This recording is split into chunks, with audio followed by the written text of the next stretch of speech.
뭐 결국엔 이제 금리 인상은 끝났다. 시장의 관심은 언제 금리 인하를 시작을 하느냐, 내년 2분기로 생각을 하고 있습니다. 네. 결국에 금리 인하를 결정하는 가장 중요한 팩터는 물가다. 그 금리 인하를 연내 금리 인하를 바라보는 대부분의 근거가 경기 둔화예요. 그쵸. 근데 저희는 생각보다 경기는 좀 버틸 수 있겠다. 미국보다 우리가 빨리 하나요? 늦게 하나요?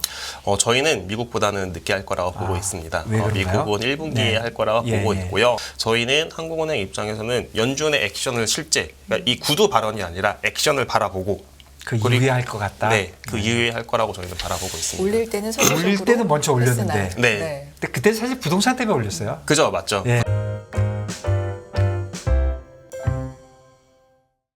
KB증권 리서치센터 임재균 연구위원님 안녕하십니까? 안녕하세요. 안녕하십니까? 네. 네. 반갑습니다. 네, 예. 반갑습니다. 예.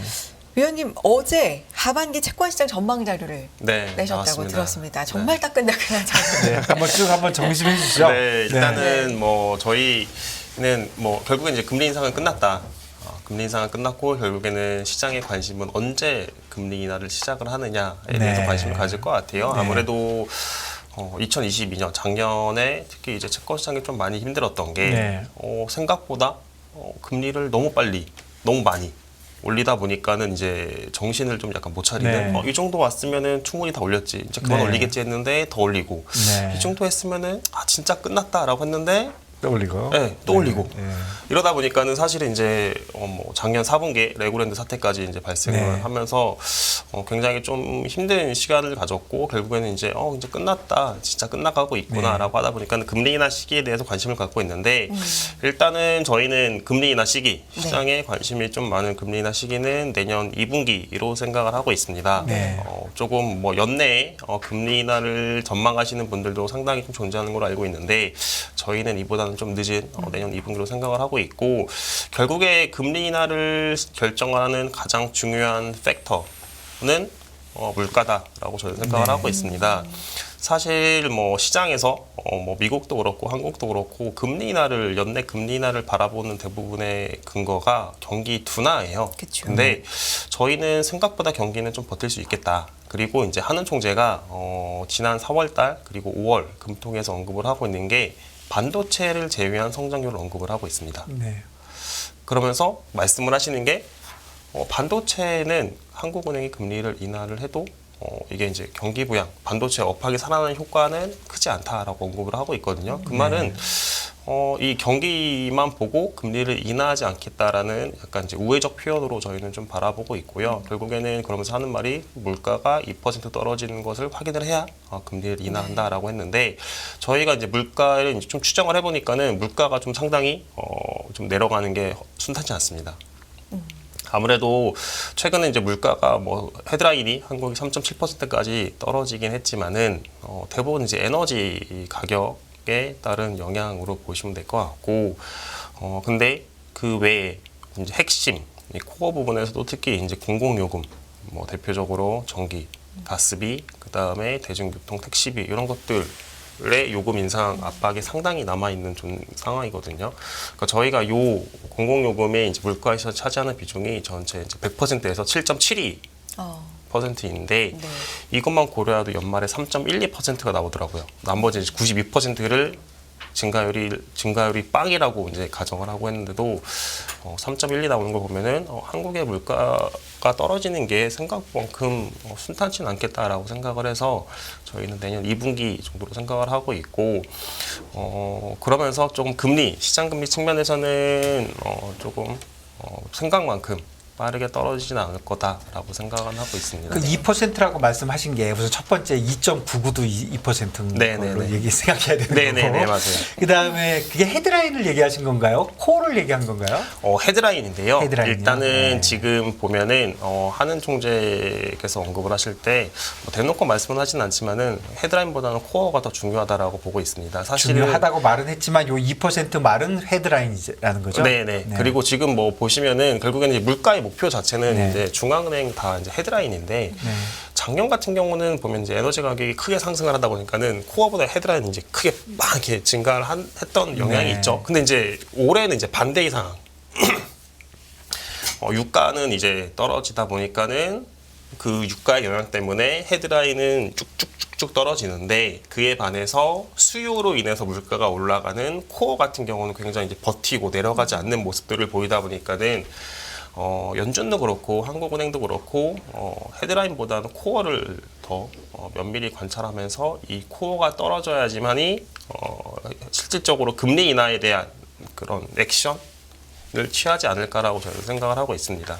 네. 그 금리 인하 시기에 대해서 지금 네. 아무래도 내년 2월 얘기하셨는데 2분기. 예. 네.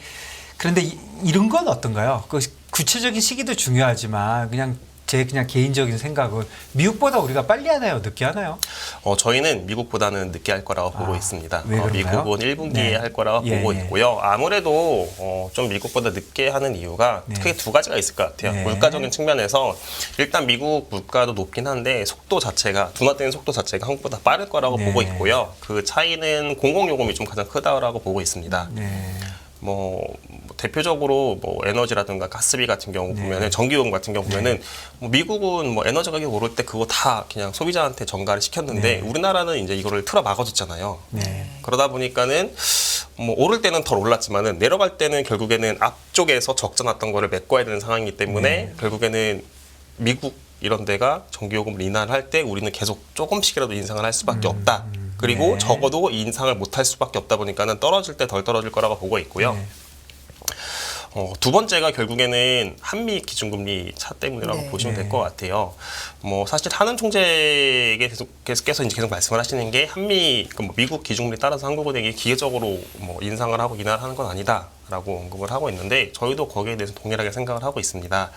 근데 문제가 한국은행 입장에서 연준보다 먼저 금리를 인하했을 경우의 리스크가 예를 들면은 다음 달에 연준이 인하를 하겠지라고 생각을 하면서 하늘이 인하를 했는데 안 해. 예, 안 하는 거죠.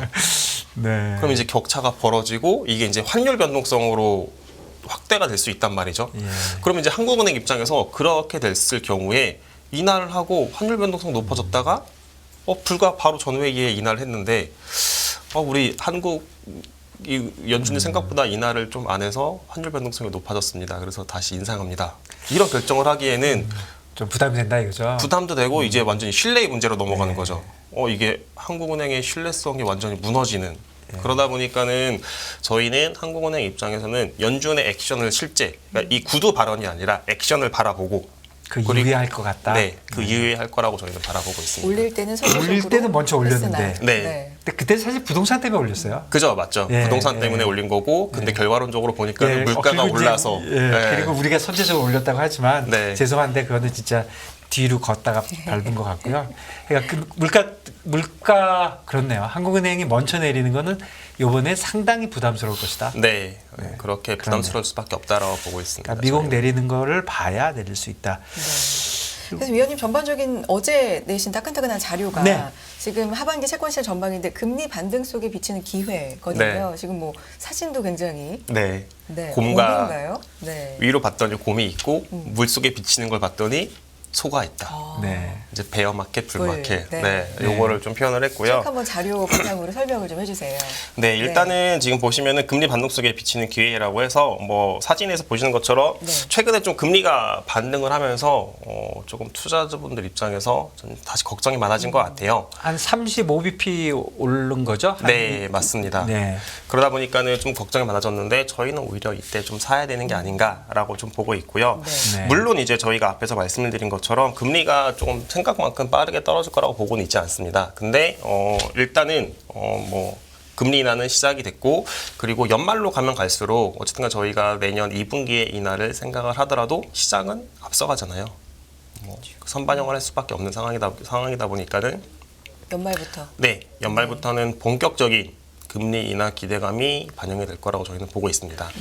그러면 3년짜리 국고채 기준으로는 3%대, 2%대도 그때 저희는 그렇게 생각하지 그렇게까지는 않습니다. 않고요. 네, 예, 예. 그렇게 보고 있는 이유는 조금 더 자세히 말씀드리겠지만은 첫 번째가 조금 국채 발행이 늘어날 수밖에 없을 것 같아요. 네. 일단은 정부 입장에서는 다행스럽게도 네. 좀 재정 건전성을 계속 강조를 하고 추경도 없다라고 언급을 하고 있는데 문제가 어쨌든 간에 계획을 했던 지출들이 있을 거 아니에요. 네. 그리고 원래 계획을 했던 세수입이 있고 근데 이게 경기가 안 좋다 보니까는 세수입이 생각보다는 부진한 상황이어서 그러면 이제 세수입이 구멍이 나다 보니까는 어디서 이제 조달을 해서 메꿀 수밖에 없는 상황인 건데 결국에는 이제 국채 발행이 하반기에 좀 추가적으로 나올 수밖에 없다라고 보고 있고요. 사실 저희가 이제 뭐 하반기에 좀 국채가 나오더라도 이제 WGBI라고 해서 네네. 이제 그 한국말로 하면은 세계 국채 채권 네, 예. 지수입니다. 이제 결국에는 전 세계 채권에서 국채만 포함되어 있는 채권 지수인데 요거를 지금 편입을 추진을 하고 있어서 이게 9월 달쯤에 결정이 되면은 한쪽에서는 공급이 늘어나는데 이게 될 것 같습니까?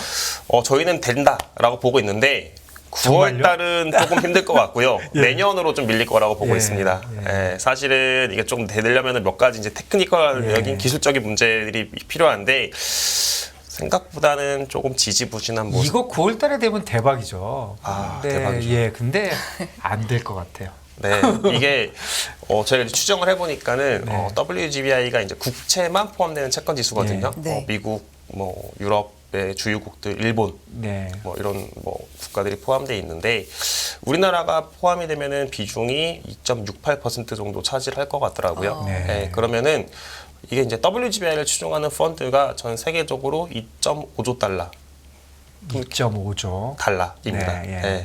그러면은 심플하게 2.5 곱하기 2.68 하면은 얼마인가요? 대충 우리나라 돈은 90조입니다.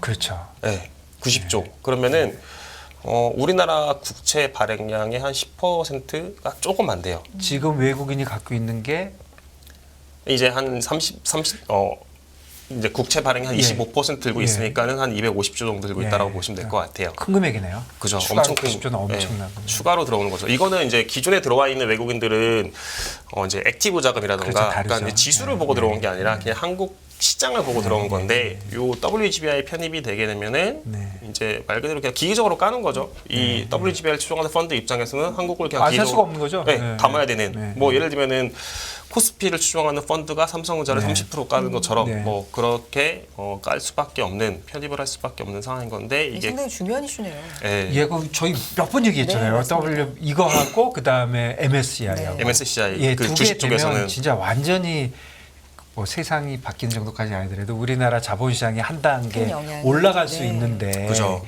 이거 뭐 별로 신경 안 쓴다고 맨날 욕하는 거 아닙니까? 9월엔 좀 해야 될 것 같다. 맞습니다. 9월 달에 네. 저희는 이제 계속 이제 사실 이제 작년 초부터 편입을 추진했었는데 빠르면은 저희는 9월 달에 편입이 되지 않을까라고 그 목소리 생각- 좀 많이 좀 내시셔가지고 좀 예, 제가 이렇게 예, 열심히 그렇군요. 노력을 해보겠습니다. 네, 네. 그 9월 달에 편입이 되지 않을까 했는데 조금 내년으로. 진행되는 네. 상황을 보니까는 좀 9월 달 편입 가능성 아직 남아 있긴 한데 9월 이슈는 외환 시장. 네, 외환 시장하고 이제 국제 예탁 결제원이라고 해서요. 저희가 이제 뭐 주식이나 채권 사면은 결국에는 내부적으로는 이제 예탁 결제원 네. 이렇게 체결이 되는 건데 그런 이제 유르클리어라고 하는 국제 네. 예탁 결제 시스템이 있거든요. 요거 도입이 돼야지 사실은 이제 편입이 됩니다. 네. 그래서 이제 그 경제부총리가 그 연초에 있었던 스위스 다보스 포럼에서도 그 CEO 만나가지고 뭐 MOU 맺고 이래가지고 진행을 했었는데 최근에 이제 기사가 나온 게 별로 진행되는 게 없다.